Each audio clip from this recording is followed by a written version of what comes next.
Women, women, women. Now, fellas, listen. It's a canon event that we all have done something stupid for a girl. Why is it that in anime, whenever the motive has something to do with rescuing a woman or trying to get this, like, the characters always get messed up beyond measure? Honorable mention is Denji. Only reason he's honorable mention is because I haven't read the Chainsaw Man manga, nor have I really seen the anime. Like, I just know who he is. I seen the first couple episodes. I'm not gonna lie, bro's moving crazy. But his main goal in life, he was trying to squeeze melons, bro. I don't know, listen.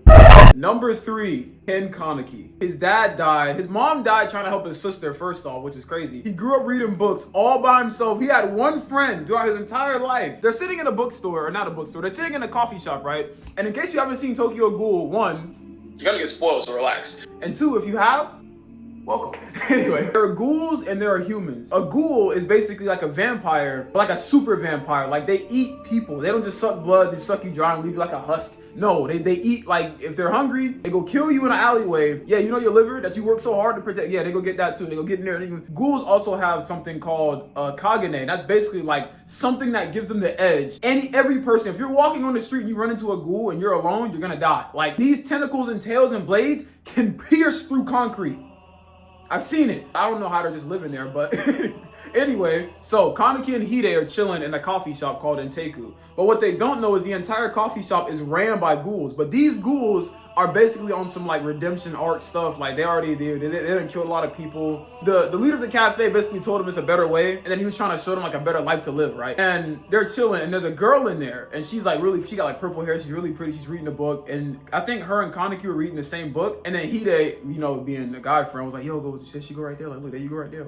And then Kaneki was like, oh no, I don't wanna. But somehow Kaneki ends up setting up a date with Rize. And here's the thing that I didn't tell you before. Ghouls cannot eat human food. If they eat human food, they're gonna throw up or they're gonna die. Like, something bad, like, just don't, they can't eat human food. Like, it's that serious. That's why they have to eat people, because they only get nutrients from people. So keep that in mind, because that's very important for what's coming up. So he gets her number and they go on a date, right? Or they're going on a date, and Kaneki is just happy to be alive. He's like, finally, his life's been going wrong the whole time. He's been alone reading books by himself, but he finally got a girlfriend, and she's actually kind of bad. Like, he got the baddest girl, she got purple hair. I think she's taller than him. They like the same books, so they're hitting it off on the date. But then something interesting happens. So they're on the date and they go to like this restaurant. Kaneki, I forgot what he ordered, but Rize ordered a sandwich, and she ate a corner, like a tiny piece of a corner of her sandwich, and then said, oh, I'm not hungry. Something must be wrong with my stomach or something like that.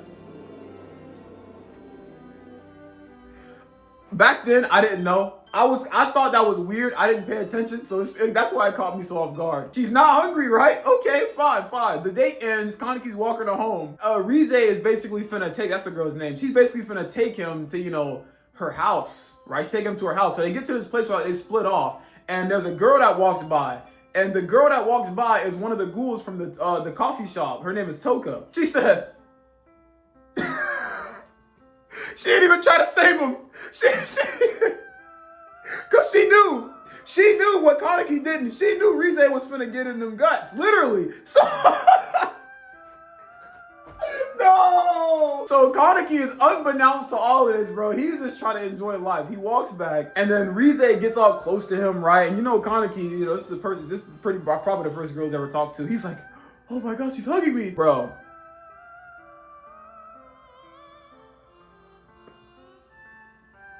Bit man's whole shoulder, his shoulder is gone. She opened her mouth so wide. When I first saw that scene, it creeped me out. She opened her mouth so wide,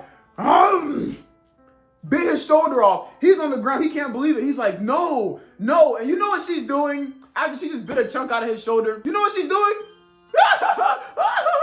and the tail is like coming out of her back, and she's all crazy. She's like, bro. They fall, the pipes fall on Rize and they kill her. Now here is exactly, and you might think, right? Well, obviously it's an anime, so the main character survives and he lives a normal life. Absolutely not. He wakes up in the hospital the next day, and the doctor comes in, who knows what he was doing. He was like, oh, you almost died, Kaneki. How are you feeling? Oh, I'm good. I just can't eat anything. It's weird. And the doctor's like, you'll be back to normal in 3 days. Knowing exactly what he did. The doctor put the organs from Rize inside of him. So now he's a ghoul, but he's a one-eyed ghoul. He's half human, half ghoul, right? He has the body of a human, but the organs of a ghoul. So it's like, famous torture scene where he was like sitting in a chair and his hair grew white with everybody know. Even if you haven't seen Tokyo Ghoul, you know that scene where he's sitting in a chair getting tortured. The guy that was torturing him hated Rize like with a passion because I think she like beat him up or something like that. And then Kaneki smelled like her and they're ghouls. So they're like, man, you smell like that lady that just beat me up. You're small. He put him in a chair and he started cutting off his fingers and toes. From then there on, he literally, I'm gonna let you watch the anime and read the manga. He literally starts to lose his mind. He's like his Kagane turns like a centipede and he's grabbing his head. He's like going crazy because like it's the internal conflict. It's sad. And all this happened because he was trying to clap. That's it. None of it. If he would have just said, you know what? No, I'm gonna go home. I'm gonna chill. I'm gonna just watch TV. None of this would have happened. All of this happened because he was trying to meet a girl, bro. Now the next one is from ReZero, and I know you've seen it because of the Aura Mall. So you know the guy going up the stairs. Here's the thing that's sad about him. One, he got finessed like out of his reality.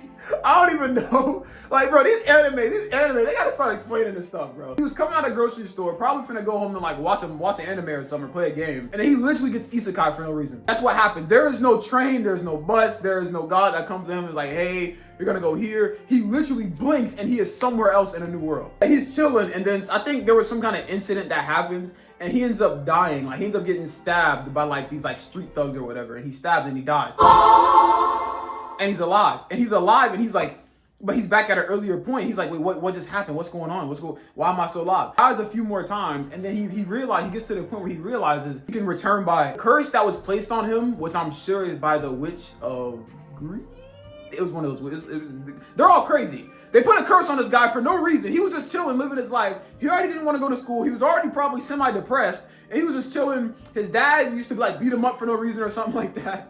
And then, or was that Ichigo? And now he's basically immortal. But in order to reset, he has to die. But the crazy part is he still has the same memory. So it's not like Diavolo, right? Like, he still has the same memory. So he knows now you have an interesting basis to build an anime off of, right? It gets messed up. He gets to the castle and then there's Emilia. He tries to like help her or something like that. I don't even know exactly why. He basically makes it his mission to like be her knight or something like that. And he still is. I mean, to where I am in the anime, he's still doing that. He's a simp. I'm not gonna lie. There is no way. There isn't a woman on earth that could make me go through, and I'm gonna say this right now before you go and watch the anime. There is not a female on earth that can make me go through what he went through if I had that ability, but for love. I don't care. I don't care what you look like. I don't care what you smell like. I don't care how good you cook. I don't care if you've seen all of One Piece. Actually, no, I'm playing. I'm gonna just keep it short because this goes on. Situations like what I'm about to explain go on from here onwards, and they're all because mostly based around Emilia. So he's like this like royal knight simp who can't die. He gets to the castle, nobody there likes him. You know why? Because I forgot what it was, but it was like they can smell like the witch's scent on him or something. They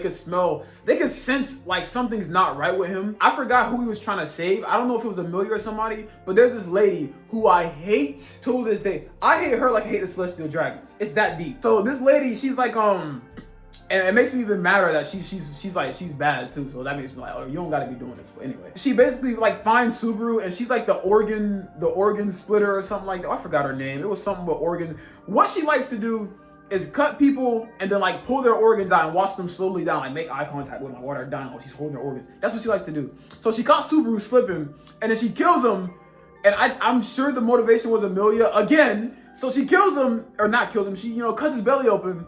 He doesn't even know what happened because she's so slick with it because she's an assassin. And then like he's dying and then she's like sitting there like pinching his organs, like watching him like fade out of consciousness, and he's dying. Like the pain is so bad. Like she literally did not make his death quick. Like he died in like 2 minutes. After that, you would think, right, if you're a normal human, after all that, you would think maybe I should just go become a potato farmer and just live my life out and not have to go back and deal with all these people and leave Emilia alone. But he doesn't do that. He stays by Emilia and then he goes through way more in the anime, and then he gets messed up in the Aura Monster. All that happens, which I'm sure in the newer season, which I haven't seen. The motivation is still Emilia. So that's number 2, Subaru Natsuki. Lesson learned. He died in so many ways. Like it's genuinely sad. Like when you get to some of the stuff that like some of the ways that this man has died, it's like it's terrible. And then he still keeps coming back. He has a W mindset. He tried to kill himself at one point in time. He did kill himself. Ooh, yeah. Ooh. Can I even say that? All this is trying to get cheeks, by the way. That's all I'm saying. That's all I'm saying. So anyway, now we get to number one. This one is the darkest. This one is the worst. I'm telling you right now, viewer discretion is advised for the level of simpery you're about to see. Simp G. Nami Swan. Oh my gosh. Oh, I think I heard somebody say that in public one time, bro. He was like, Nami Swan. I was like, ah. And Fishman Island and Whole Cake Island. Let's start at Fishman Island. This dude is basically ineffective the whole arc. You know why? And this is fresh off the time skip, by the way. You know why he's ineffective the whole arc? Because he laid his eyes on mermaids. That's it. He laid his eyes on mermaids and then he lost blood. He lost so much blood he couldn't fight. He lost so much blood he couldn't fight, and his crew is literally finna fight an entire continent or country at this point of fishmen, and he's sitting there, oh, mermaids and like, bro, what are you doing? So there's that, and then there's Whole Cake Island, which, bro, he gets to Whole Cake Island. Spoilers for One Piece if you haven't seen it. It came out like this is like what, 2014 at this point. So he gets to Whole Cake Island, and basically he's part of this like super evil organization. We learn about his backstory, his family. He gets abducted, and his family's like, "Yo, come back, like, or else, like, you know, bad things are gonna happen. We need you to marry the daughter of Big Mom, who is one of the warlords, one of the emperors of the sea, one of the 4 emperors at the time, Big Mom. We need you to marry her daughter so that we can like combine our stuff and then they can basically feed off of each other, right?" He goes and he tries to try to marry Charlotte Pudding was her name? I think it was Pudding, right? Pudding, yeah. Pudding basically has 3 eyes or whatever. So he go, and this is the part that I really don't like about Sanji. Why I put him at number 1. When it got to the part where he pulled up and like Luffy pulled up and was like, Sanji, like, hey, like you should come back, like what's going on? Beats up Luffy to not go back to the crew. But he beats up Luffy, I guess to prove a point to his family that like he changed or whatever, that he doesn't like Luffy. So he does that. And then I'm sure like right after that, he tries to bring flowers and like candy and cake and stuff like that to Pudding. And the whole time Pudding is basically finessing this man. She's putting on an act, saying how much she loves him, and he's falling in love and he really likes this girl, and he's finna abandon his crew. So he peeps up, he goes to the window, it's already raining, he already beat up his captain, it's already raining. He accidentally made the favorite foods of all the Straw Hats, which is crazy. You finna feed that to her? Like, he does that, and he gets to the window, and in the window, Pudding is basically like, man, I am finessing him so crazy, bro. Like, it's crazy. Like, yeah, but he really thinks I like him. He really thinks he's pathetic. Like, we're gonna get married, and then I'm gonna kill his whole family, and then I'm gonna kill him. And then they start laughing maniacally. He's in the window like this, holding a flower, and he's about to cry. And then this was after he beat up Luffy.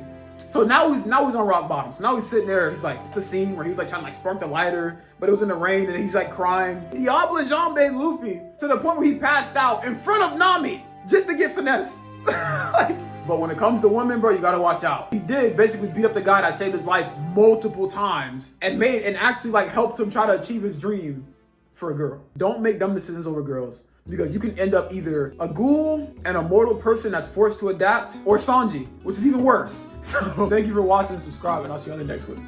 Peace. Don't chase cheeks. And if you do, you gonna end up like this dude.